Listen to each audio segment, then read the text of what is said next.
Et donc on se retrouve aujourd'hui dans l'évangile de Jean au chapitre 20, le chapitre où Jean nous relate la résurrection de Jésus. Et donc la dernière fois on avait vu Marie de Magdala, parmi les autres femmes, était allée de bon matin au sépulcre pour finaliser l'embaumement du corps de Jésus après le sabbat. Et quand elles sont arrivées, la pierre qui couvrait le sépulcre avait été enlevée et le corps de Jésus avait disparu. Marie de Magdala est allée prévenir les disciples, entre autres Simon, Pierre et Jean. Tous les deux sont allés en courant voir ce qui se passait. Et après être rentrés, ils ont pu constater que le corps n'était plus là. Et voilà. Malgré leur incompréhension, malgré le fait qu'ils n'arrivaient pas à recoller toutes les pièces du puzzle, il y a quand même cet aveu de Jean. Il a vu, il a cru. Il a compris, il a commencé à comprendre, c'est passé quelque chose. Dieu est intervenu. Et donc on va lire à partir du verset 11 au verset 18, ce qui arrive en particulier à Marie de Magdala. Chapitre 20 à partir du verset 11. Cependant, Marie se tenait dehors près du sépulcre et pleurait. Comme elle pleurait, elle se baissa pour regarder dans le sépulcre. Et elle vit deux anges, vêtus de blanc, assis à la place où avait été couché le corps de Jésus, l'un à la tête, l'autre aux pieds. Ils lui dirent « Femme, pourquoi pleures-tu » Elle leur répondit « Parce qu'ils ont enlevé mon Seigneur, et je ne sais où ils l'ont mis. » En disant cela, elle se retourna et vit Jésus debout. Mais elle ne savait pas que c'était Jésus. Jésus lui dit « Femme, pourquoi pleures-tu? Qui cherches-tu » Elle, pensant que c'était le jardinier, lui dit « Seigneur, si c'est toi qui l'as emporté, dis-moi où tu l'as mis, et je le prendrai. » Jésus lui dit « Marie. » Elle se retourna et lui dit en hébreu « Rabouni », c'est-à-dire « maître ». Jésus lui dit « Ne me touche pas, car je ne suis pas encore monté vers mon Père. Va trouver mes frères, et dis-leur que je monte vers mon Père et votre Père, vers mon Dieu et votre Dieu. » Marie de Magdala alla annoncer aux disciples qu'elle avait vu le Seigneur et qu'il lui avait dit ces choses. Alors voilà, les Pierre et Jean, après avoir constaté l'absence du corps, sont repartis, et Marie qui les avait prévenus, qui les avait accompagnés à nouveau au sépulcre, Marie reste là seule, et Marie pleure. Elle est accablée de chagrin, et elle est seule. C'est intéressant de faire le contraste entre le début de ce passage et ce que Jésus dira à Marie, où il lui parle on va y revenir tout à l'heure, il lui parle quand même de cette famille des croyants, où il y a un père, où il y a des frères, des sœurs. Mais Pierre et Jean, ils ne sont pas là encore, ils laissent Marie toute seule. Et ils rentrent. Perplexes, ils sont perdus dans leurs pensées, et certainement tellement perdus dans leurs pensées qu'ils ne voient même pas que Marie est là qui pleure. Et elle reste seule, près du sépulcre. Pas pour longtemps, mais quand même. Et elle est là, elle pleure, et elle se baisse. Alors, pourquoi est-ce qu'elle se baisse? Je me suis posé la question. Est-ce que c'est qu'elle est écroulée par le chagrin, et que, voilà, elle s'écroule devant le sépulcre, que du coup, ça l'amène à regarder dedans? Est-ce que elle veut regarder encore une fois pour être vraiment sûre de ce qu'elle a déjà vu? On ne sait pas, mais en tout cas, elle est là, elle est accablée de chagrin, et elle regarde encore une fois dans le tombeau. Et là, c'est plus la même vision qu'elle a. La première fois, elle avait vu les bandelettes et le linge qui couvrait la tête pousser de part et d'autre, à terre. Et là, elle voit deux anges. Ça change quand même. Ça aurait pu changer quelque chose tout de suite pour Marie. Ça n'a pas été le cas. Mais tout de même, il y a deux anges. Un assis à la place des pieds de Jésus, l'autre assis à la place où reposait sa tête. Deux anges qui sont là et qui attestent. Dieu est intervenu. Ça, c'est pas fait, c'est pas des voleurs qui sont venus, c'est pas par hasard, c'est pas. Donc Dieu est intervenu et les anges sont là pour l'attester et pour accueillir Marie. Et dans les autres évangiles, voilà, on entend le message des anges, hein, ne cherchez pas parmi les morts celui qui est vivant. C'est difficile de faire le puzzle de tous les évangiles, hein, mais là, voilà, Marie voit les anges, qui sont vraiment les envoyés de Dieu au service des saints, et elle ne saisit pas ni le sens des choses, ni cette main tendue qui est là pour lui dire, mais attends, c'est pas un jour de deuil, sèche tes larmes, c'est un jour de victoire, c'est un jour de joie. Et elle continue à se lamenter. Et du coup, les anges, pourquoi pleures-tu?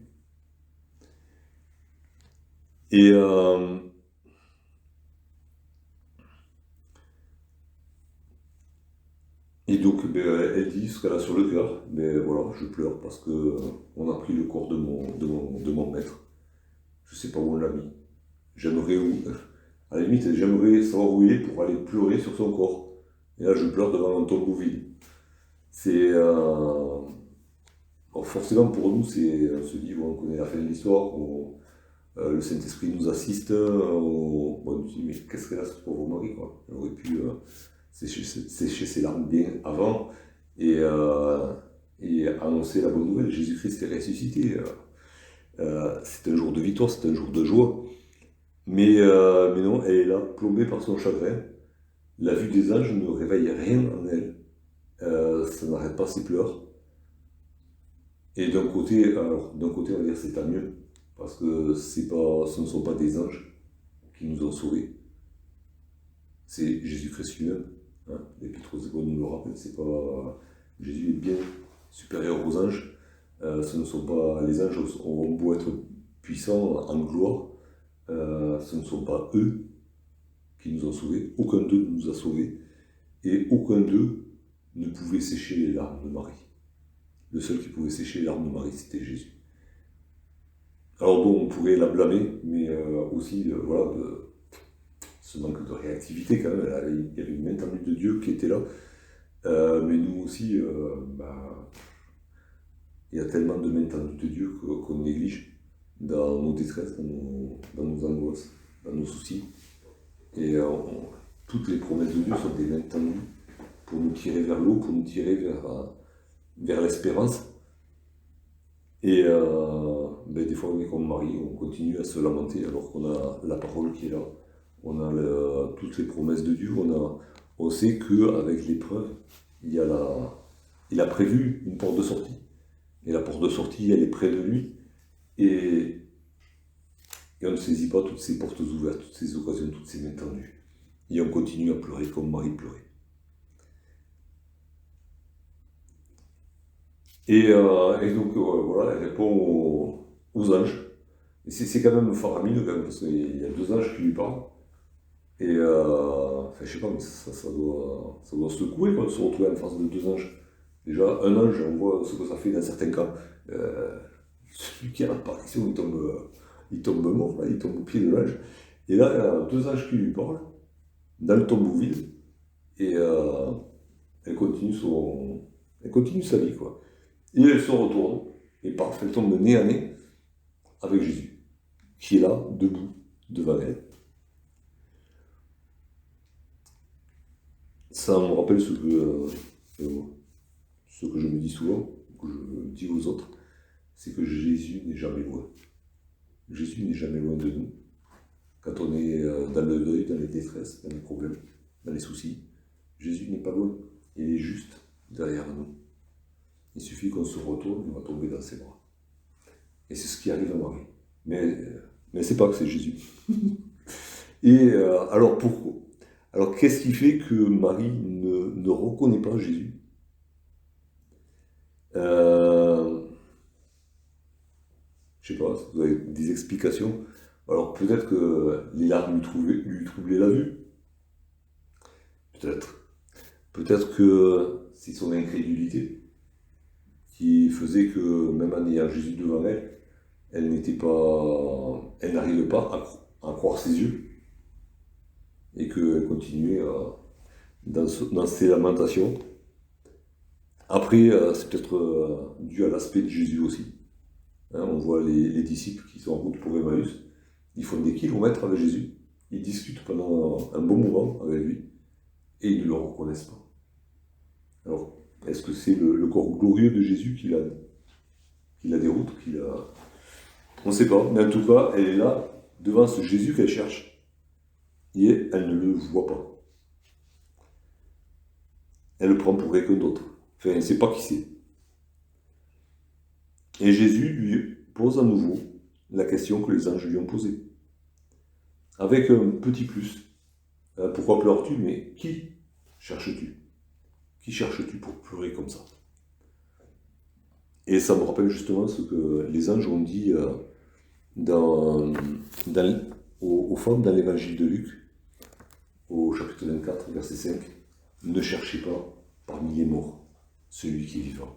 Et Marie cherchait un mort. Marie cherchait un cadavre. Et Jésus était bien vivant devant elle. Et c'est pour ça qu'elle cherchait un cadavre. Et elle ne pouvait pas reconnaître Jésus qui était vivant. Et Jésus lui pose cette question. Qui cherches-tu? Il ne dit pas quoi, que cherches-tu? Parce que si c'était un cadavre, si Jésus avait l'intention de lui montrer un cadavre, il aurait dit que cherches-tu? Mais qui cherches-tu? Tu cherches celui qui est vivant, celui qui est ressuscité, celui qui est glorieux, sans le savoir. Mais c'est lui que tu cherches. Ça nous interpelle un peu nous aussi. Des fois, on a par la parole, par l'esprit, par ce que nous disent les frères et sœurs, on a le Seigneur ou la solution à nos problèmes devant nos yeux. Et on ne le voit pas parce qu'en fait, on ne cherche pas, on ne se pose pas la bonne question. On cherche quelque chose, mais ce n'est pas quelque chose qu'il nous faut, c'est quelqu'un. Et ce quelqu'un, c'est Jésus qui marche à côté de nous. C'est vers lui qu'on doit tourner les regards. C'est pas vers une solution humaine, c'est pas vers un stratagème quel qu'il soit qui va nous sortir du pétrin. C'est Jésus dont on a besoin, quelle que soit la situation. Et alors oui, il y a des situations où on peut comprendre qu'on pleure, hein, que nous pleurons, que nos frères et sœurs pleurent. Il y a des situations qui sont tristes, désespérées, mais Jésus pose une question, pourquoi pleures-tu? Et qui cherches-tu? Si on ne cherche pas Jésus, on ne va pas sortir de notre deuil, on ne va pas sortir de notre problème. Par contre, si on dit à Jésus, oui, je pleure pour telle raison, mais c'est toi que je cherche, c'est toi qui es ma solution, c'est toi qui vas me sauver de cette situation, alors on va s'en sortir. Sauf que Marie, encore une fois, comme elle cherche quelque chose et pas quelqu'un, elle explique, elle dit voilà, Seigneur, si c'est toi qui l'as emporté d'immobilier, j'irai le prendre. Si c'est toi qui m'as fait un mauvais tour, dis-le. Et j'irai chercher le corps de Jésus et je le remettrai au tombeau.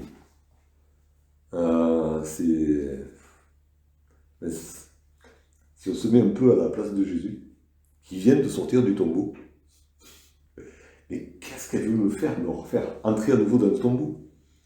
On ne peut pas ressentir ce qu'on ressentait. Jésus ressentait surtout de la compassion envers Marie, mais il y avait peut-être une petite pensée dans ce genre-là.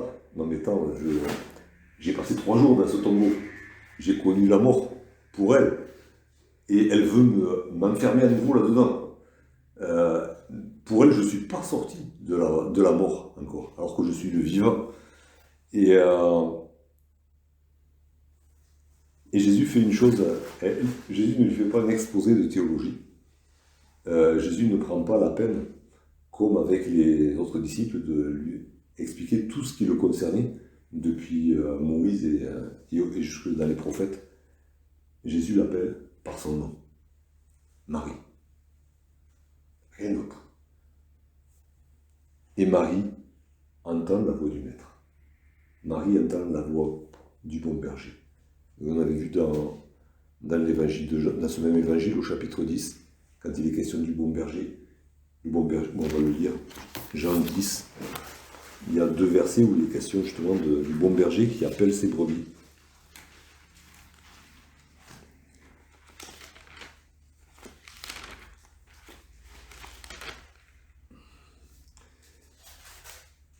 Au verset 4 déjà, lorsqu'il a fait sortir toutes ses propres brebis, il marche devant elles, et les brebis le suivent, parce qu'elles connaissent sa voix.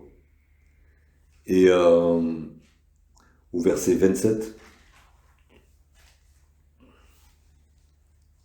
mes brebis entendent ma voix, je les connais, et elles me suivent. Et c'est intéressant, voilà, c'est pas en voyant Jésus qu'elle a reconnu Jésus, c'est en entendant sa voix. Et on voit du coup, voilà, Marie était vraiment une brebis du troupeau de Jésus. Et quand elle a entendu le bon berger qui l'appelait, elle a reconnu sa voix.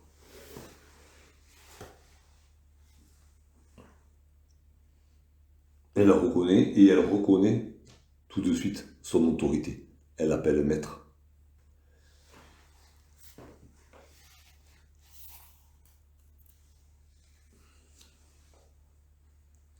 Et que lui dit Jésus, alors là c'est un peu déroutant aussi.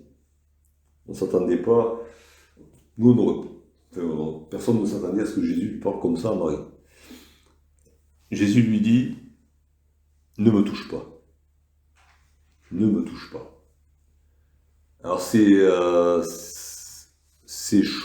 surprenant parce que dans l'évangile de Luc, on va le lire, l'évangile de Luc au chapitre 24,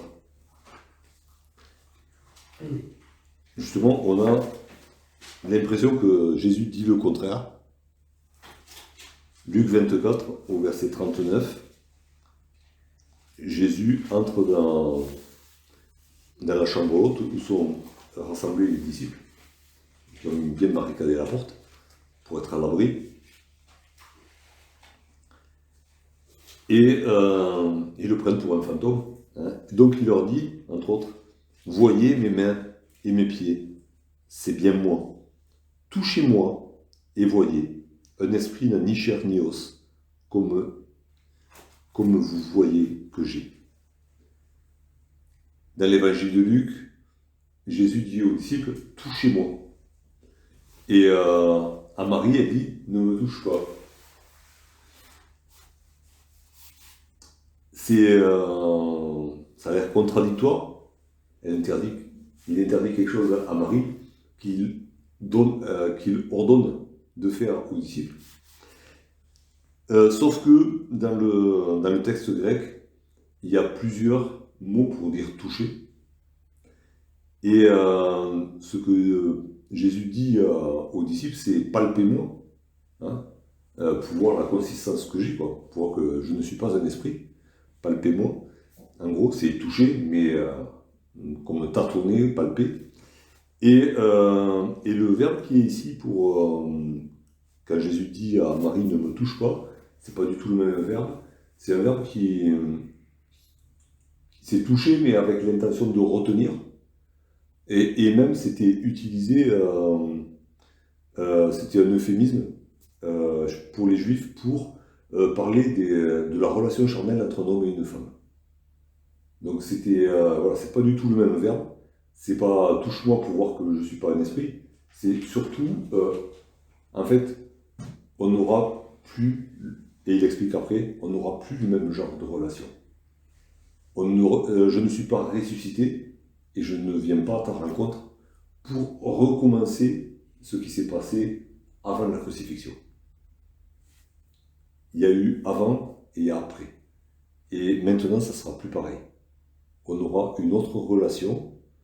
Ça ne veut pas dire alors, on va tordre le cou à une tradition, on va dire, à côté des évangiles, hein, qui n'a rien à voir avec la parole, selon laquelle Marie de Magdala aurait eu une relation minimum sentimentale avec Jésus.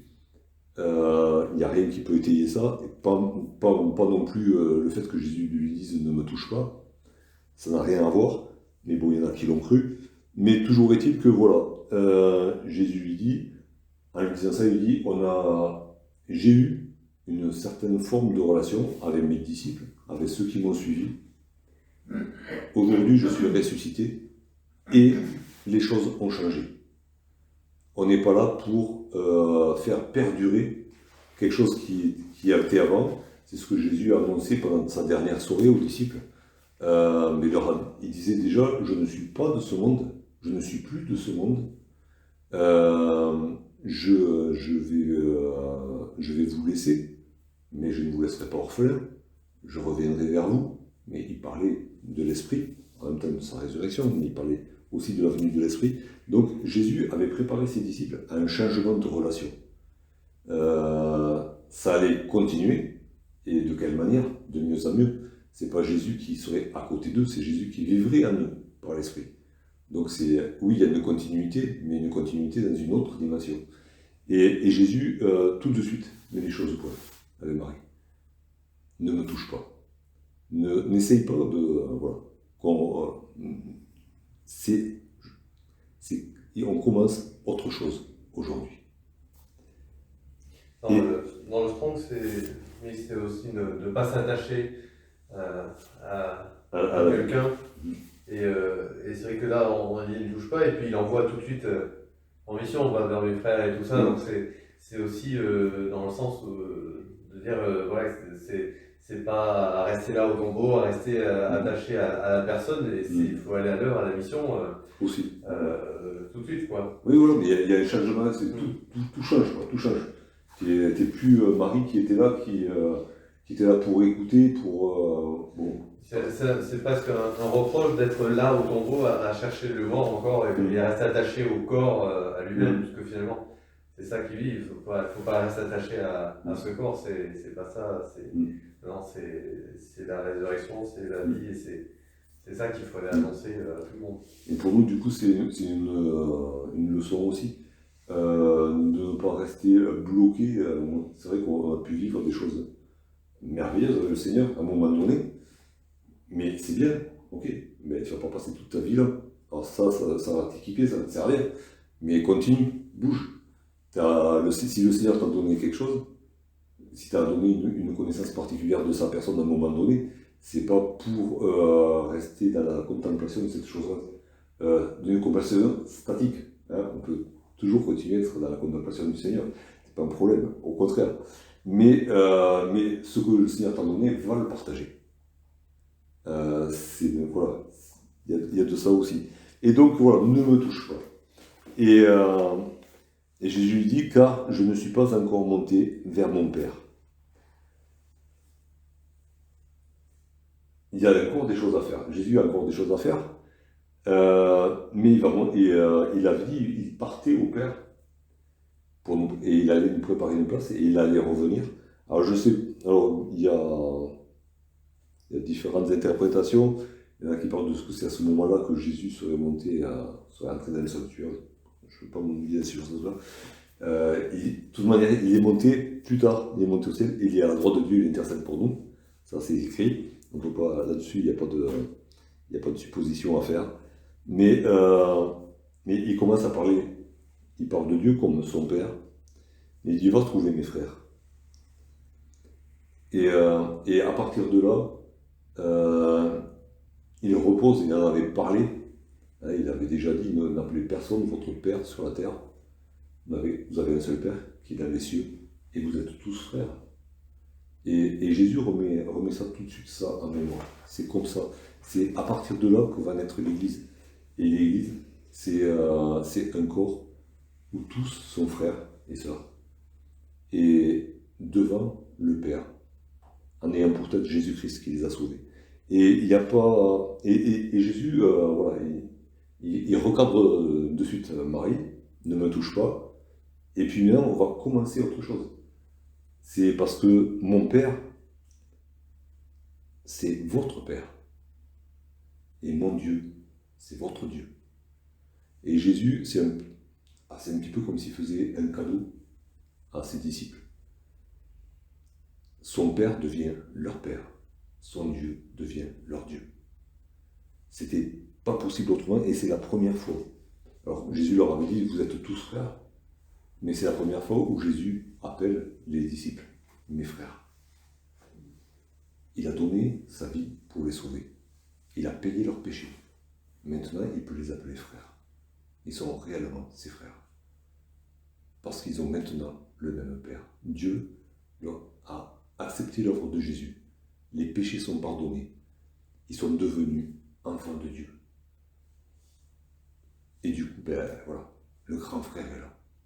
Jésus est le grand frère. Et c'est magnifique parce que voilà, du deuil de Marie qui cherche un cadavre dans le tombeau sans le trouver, autour du tombeau sans trouver une trace, on passe à une nouvelle étape dans la vie du monde entier. C'est l'histoire du monde qui est bouleversée là. Dieu devient le Père de tous ceux qui ont foi en Jésus-Christ. La déclaration est faite là. C'est la porte de la maison de Dieu est ouverte à tous ceux qui croient. Entre chercher un cadavre pour pleurer dessus et cette réalité glorieuse, il y a un écart. Marie n'aurait jamais pu soupçonner que ce matin-là elle allait vivre une chose pareille. C'est incomparable. Même si dans ses rêves les plus fous, la seule chose qu'elle voulait retrouver, c'était le corps de Jésus pour l'emmener. Et là, elle trouve Dieu qui devient son Père. Jésus qui est son grand frère dans cette relation au Père. Et puis elle se retrouve avec une famille qui s'étend sur toute la terre et dans tous les temps. C'est entre ce qu'on cherche des fois et ce que Dieu nous donne. Il y a un écart, mais c'est lui qui fait au-delà de tout ce qu'on peut même imaginer ou penser. Et voilà, cette Marie, on peut bien se mettre à sa place pour ça aussi. Des fois, on demande quelque chose à Dieu, quelque chose de misérable, qui correspond à ce que nous, on peut imaginer de mieux. Et Dieu, il a en réserve pour nous, mais des richesses phénoménales on ne soupçonne même pas, tellement c'est grand et glorieux. Mais on le reçoit simplement quand on écoute la voix du bon berger. Et Marie s'en va annoncer cela aux disciples. Et c'est intéressant parce qu'elle va annoncer qu'elle a vu le Seigneur. Mais elle ne s'en tient pas là. Et elle va aussi annoncer tout ce que le Seigneur lui a dit. C'est intéressant parce que c'est en entendant la voix du Seigneur, l'appeler Marie, qu'elle l'a reconnu. Et quand elle va annoncer que Jésus est ressuscité, qu'elle l'a vu, elle ne s'en tient pas juste à ce qu'elle a pu voir avec ses yeux. Elle transmet ce que ses oreilles ont entendu. Je m'en vais vers mon Père. Je monte vers mon Père et votre Père, vers mon Dieu et votre Dieu. Et ça, c'était des paroles de Jésus. C'était si vous. Alors, on a du mal à faire des éléments de comparaison, mais le voir ressuscité, c'était grand. Mais entendre l'annonce de ce programme, c'était encore plus grand. C'est le ciel sur la terre et puis l'accès du ciel qui est ouvert aussi. C'est un avenir qui s'ouvre devant les disciples. Dieu est votre Père. Mon Dieu est votre Père. Alors voilà, on peut se retrouver dans cette Marie, hein, dans nos larmes, dans nos soucis, dans nos demandes qui sont au ras des pâquerettes, parce que des fois on n'arrive pas à lever les yeux plus haut que ça, plus haut que nos problèmes.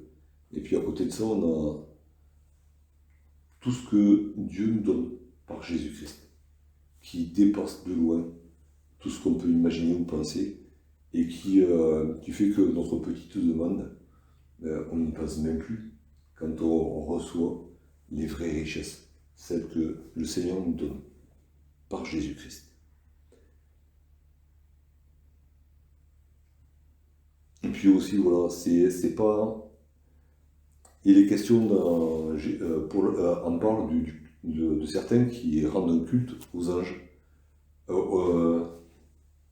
Rencontrer les anges, chercher les anges, ça n'a jamais sauvé personne, ça n'a jamais apporté rien à personne, et pourtant il y en a qui sont férus d'angélologie et qui cherchent le nom des anges, des trucs, bon, voilà. Mais Marie a rencontré ces deux anges, ça n'a pas changé sa vie. Ce qui a changé sa vie, c'est sa rencontre avec Jésus. Alors nous aussi, concentrons-nous, ne cherchons pas ailleurs, dans les bons, dans les mauvais moments, ne cherchons personne d'autre que Jésus. Qui cherches-tu? C'est la question que Jésus nous pose. Et que nous puissions répondre à chaque fois, c'est toi Seigneur que je cherche. Ou c'est toi Seigneur que j'aurais dû chercher. Et puis j'avais oublié. C'est peut-être plus honnête des fois. J'avais oublié, mais c'est juste toi que j'ai besoin. Et à chaque fois qu'on pourra dire oui Seigneur, c'est toi que je cherche, ben, on sera heureux de se retrouver devant le Maître.